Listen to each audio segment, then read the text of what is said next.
For the past decade, I have been here online, on YouTube and my website, sharing hundreds of DIY projects. And if you're like me, maybe you have just moved into a home or possibly renting and you don't have a huge budget, you're probably going to be tackling a couple of DIY jobs yourself. With the internet full to the brim with loads of DIY videos and short form content, it can be really confusing and some projects can be misleading. In this video, I am going to share the things that you should not waste your time on and save your money.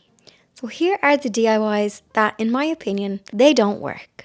So I have tried the things and made the mistakes so you don't have to. One of the first DIYs that I see people doing and I have done myself, and it's an absolute no-no if you are going to be tempted, and that is spray painting handles and anything that is high traffic area, spray painting metal. I had an experiment where I spray painted my front door handle. So the front door gets used every day. And I spray painted the letterbox and the handle, and I can confirm that it did not last. If you saw some of the videos where I was in Siobhan's house as well, where I was doing some, we'll chat about the peel and stick. She also sprayed her handles black because she painted her doors black and she wanted the handles to be black as well. And again, after a couple of weeks, especially the handles that were, you know, the high traffic ones, so going into the kitchen, going into the living room, even though primers were used, they were starting to wear off and you could see the original underneath. Now there is a product that I have used. I used it on the Ikea Hemnes drawer that is in my entryway, and it's called Rub and Buff. I wouldn't use this to change the colour of a handle. However, I have used it on the metal handles that were there to bring up the colour on it, and it has worked and it has lasted. But those little knobs that's on that drawer, they're not as high traffic as a door handle. So instead of spray painting your handles, now handles are expensive. You're looking at 10 to 15 euro if you want to get a new handle.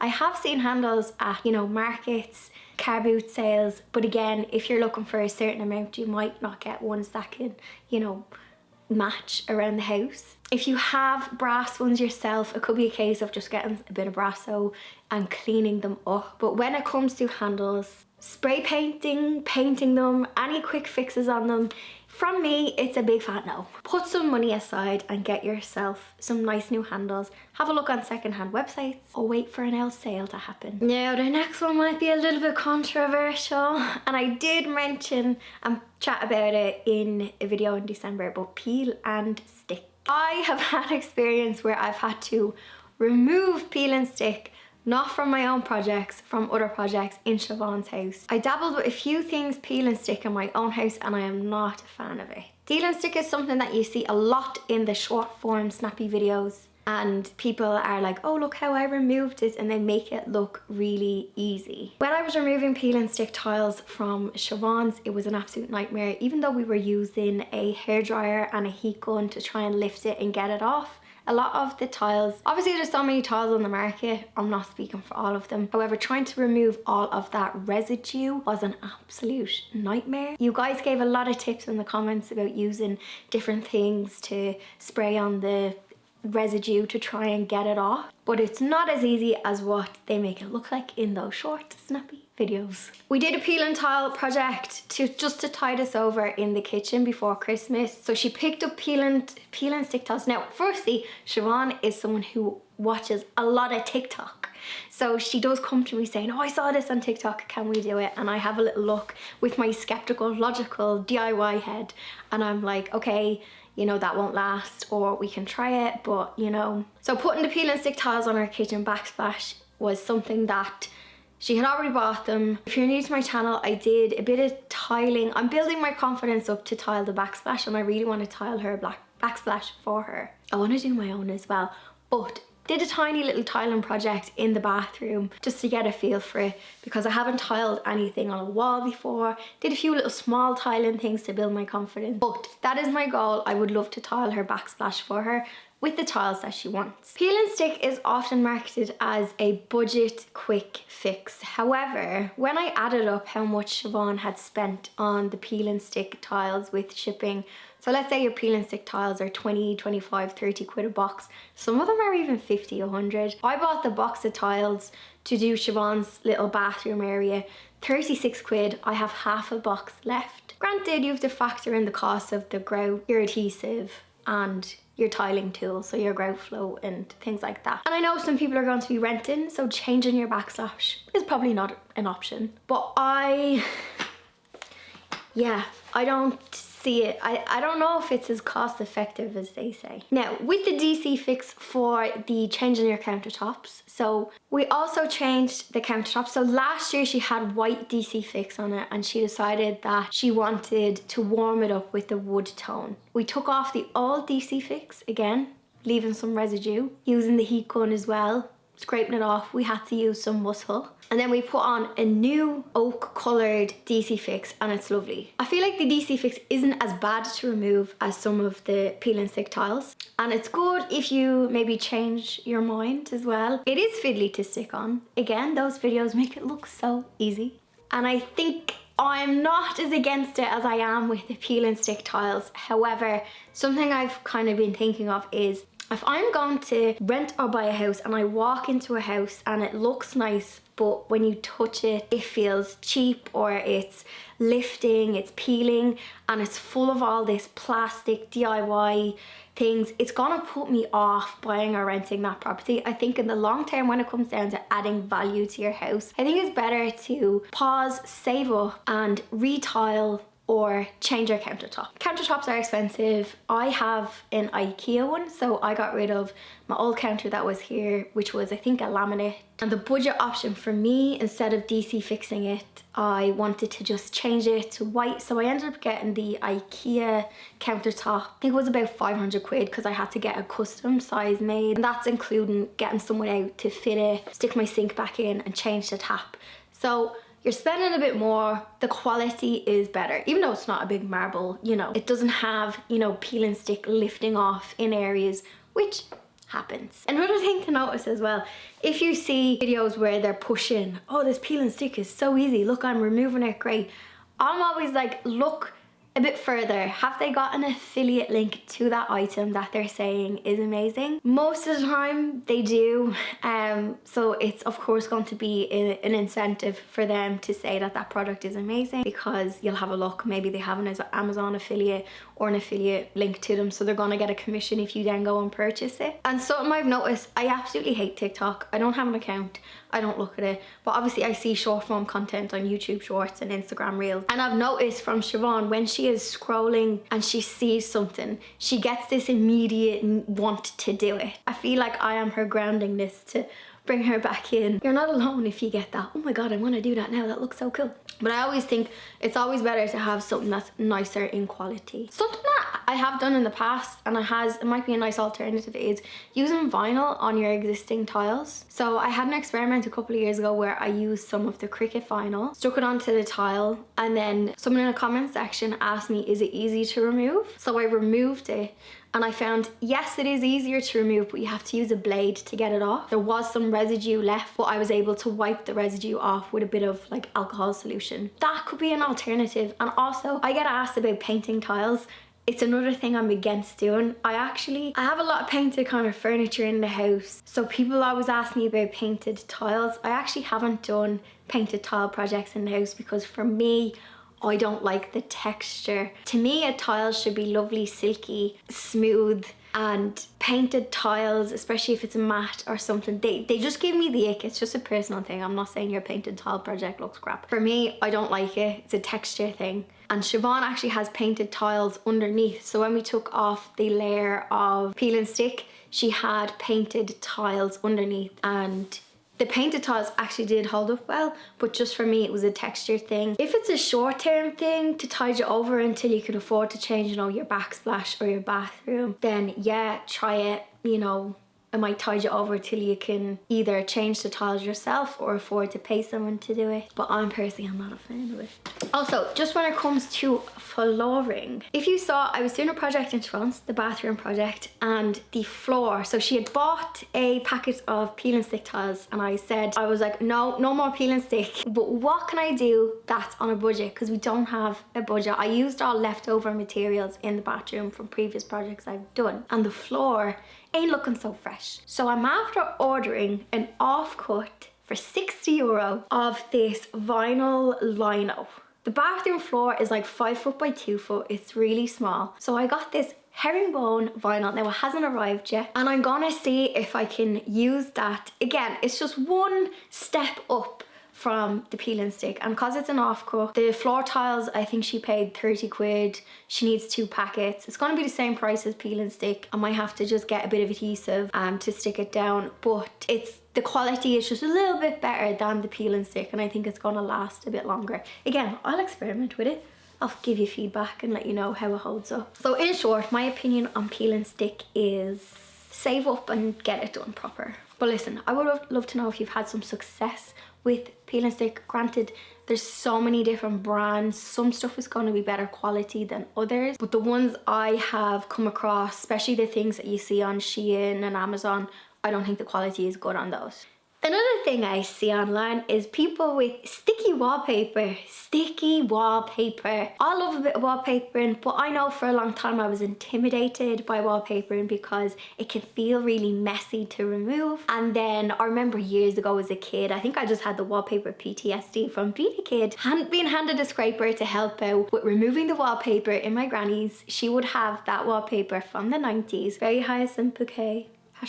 #goals, where it would be floral on top, stripe at the bottom, and then there was like this strip that went around the middle. Wallpaper has come a long way, and most wallpaper nowadays is paste the wall, so you don't even need to have the big awkward wallpaper table. I feel the same way about sticky wallpaper. So again, sticky wallpaper, I see people in the quick videos where they're removing it, and they're like, oh look, it's so easy to remove, but you can see the sweat and the stress and the I'm not a fan of sticky wallpaper. Honestly, the paste in the wall, and even if you're in a rented accommodation, removing wallpaper is not really going to damage the wall the way I think the sticky stuff could lift off a bit of plaster. Like if you score the wallpaper, dampen it, come back 20 minutes, remove it, wipe the wall down with sugar soap, you're not going to do as much damage compared to the sticky stuff. And the sticky wallpaper can actually be more expensive. Like you can get,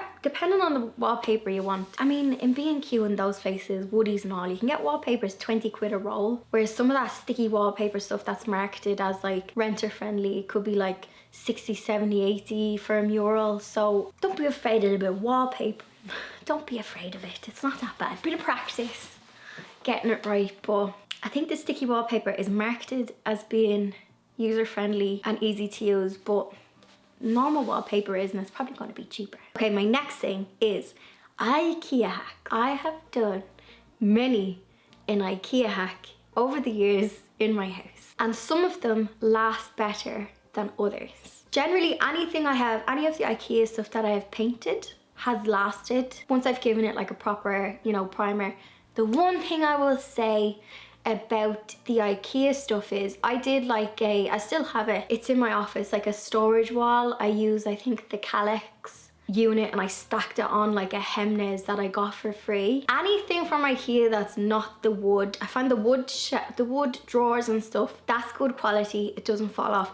But see those Calyx drawers and doors, no matter how well I stick them together, they fall apart. So like the arse falls out of them, and I'm not overloading it with heavy stuff. So the Calyx stuff, I had another unit as well, I think it's called the Alex. Those chipboardy drawers fall apart, and I think I see a lot of Ikea Billy bookcase hacks and stuff, and I think if they have the same drawer mechanism, I'm not a fan of those. Now the wooden stuff, so I have the Hemnes bottom and the drawers are wood on that. The material is wood, it's not the chipboard.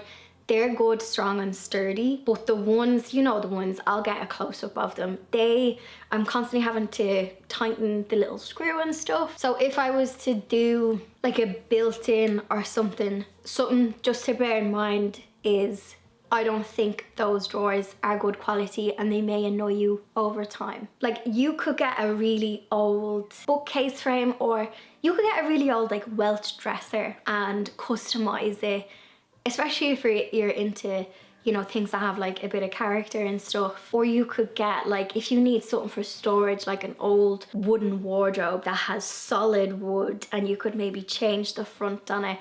I think some of the IKEA stuff it's just hit and miss. The stuff that's made with the solid wood is much better, but those drawers, longevity wise, they don't last. So to summarize with the IKEA hacks, I think some of them are good, but it depends on what product you're using as the base. So if you're doing a Billy bookcase, I find them a bit cheap, especially for everyday use. And if you can get more like the Hemnes stuff that has a bit more wood to it, they are a bit better. But if I was to do things again in my house, I think I would look for something secondhand in the thrift shops.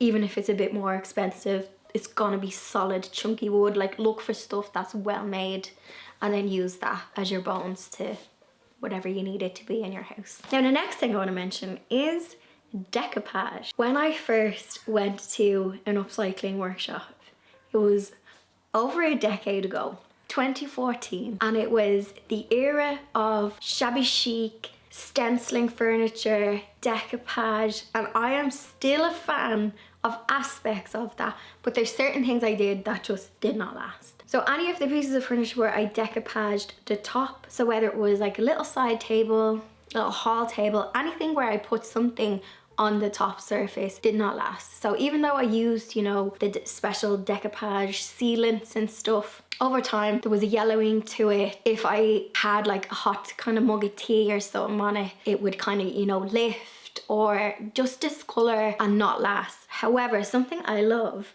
is furniture transfers. So I have used them. I actually used them on the unit in my greenhouse. The piece of furniture beside me has them here. They're a fun way to have fun and experiment with a piece of furniture without having to like hand paint onto it. So if you love like furniture where you're putting your personality on it, whether you're doing floral transfers or like a geometric or whatever, they have lasted for me. But just anything that's on the surface, leave blank, seal it, or if you do have something, maybe get like a piece of glass put on top to protect it. I'm not a fan of lining drawers either with paper. Anytime I've done that over the years, especially if it's, you know, a drawer, you know, lining it with felt, lovely, feels luxurious. Most all pieces of furniture, the drawers, they may have a felt lining in it. It's easy to clean, you can just hoover it out, just kind of lightly wipe it down. But if it's paper, that was kind of a bit of a trend back in the day as well. It was like you painted your piece of furniture and the drawers had lovely lined, you know, paper.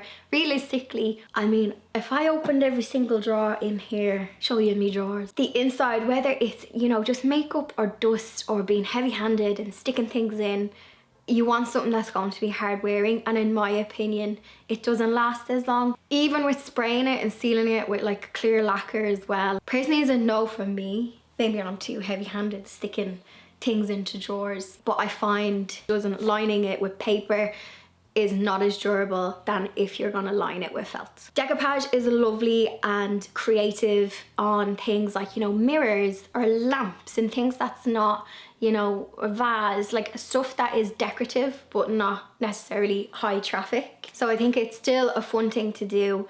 It's a nice creative, you know, little outlet. I find decoupage is really relaxing. But when it comes to furniture pieces in the house, keep it to the front, and the high traffic things, don't put it on it because it might not last as long. I wanted to chat as well about, you know, bathrooms. If you have just moved into a house, whether if you're renting, you probably don't want to put a lot of money into the space, but you want it to look nice.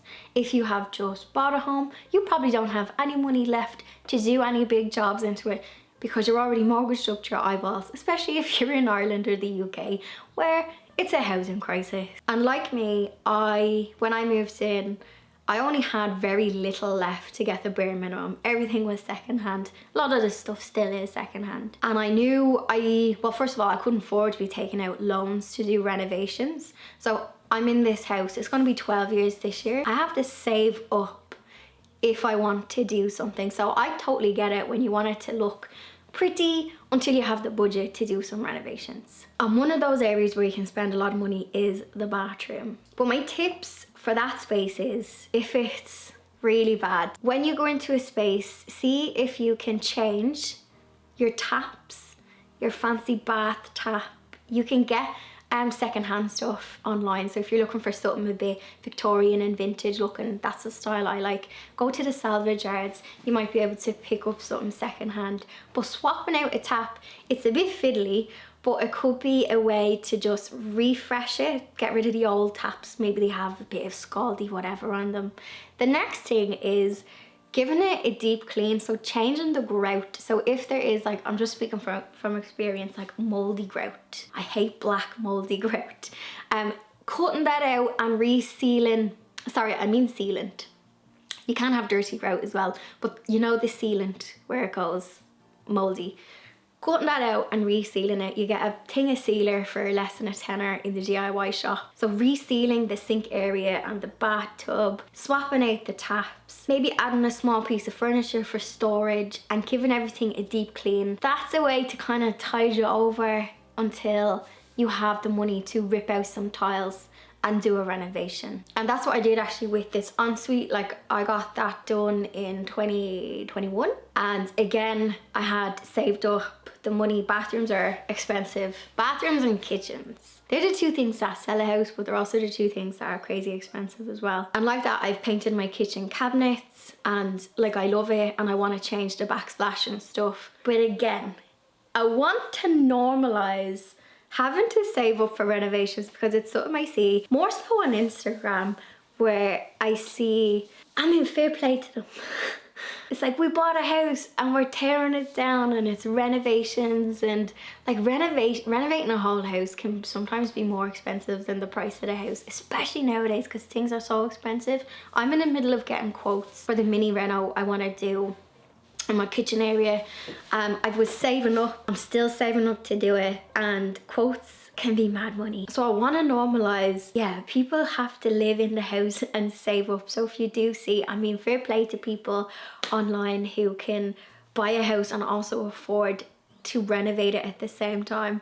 But realistically, when I just bought my house, I was living paycheck to paycheck. So when I wanted to get something done, it was like squirreling it away, wait to my paycheck to buy, you know, wallpaper, getting stuff on sale, which is why my house is full of things I like, but they are secondhand, cleaned up, patched up, painted, and that's okay. So yeah, please don't feel bad, because I sometimes feel bad as a consumer of that content, being like, how the hell are they affording that?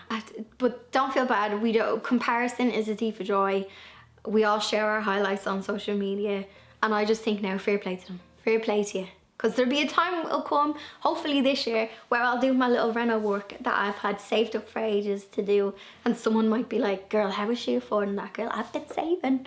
I'm still saving. So I want to end on a note that not everything you see on the internet that makes it like, oh, this was so easy to do. It's not all easy. Someone recently asked a really good question, and it was, like, because I do a lot of DIY things and I always try to level up on this skill. So whether it's like woodworking, sewing, painting, whatever I've done in the house, and they ask if I am self-taught or if I have done workshops. So it is a bit of both.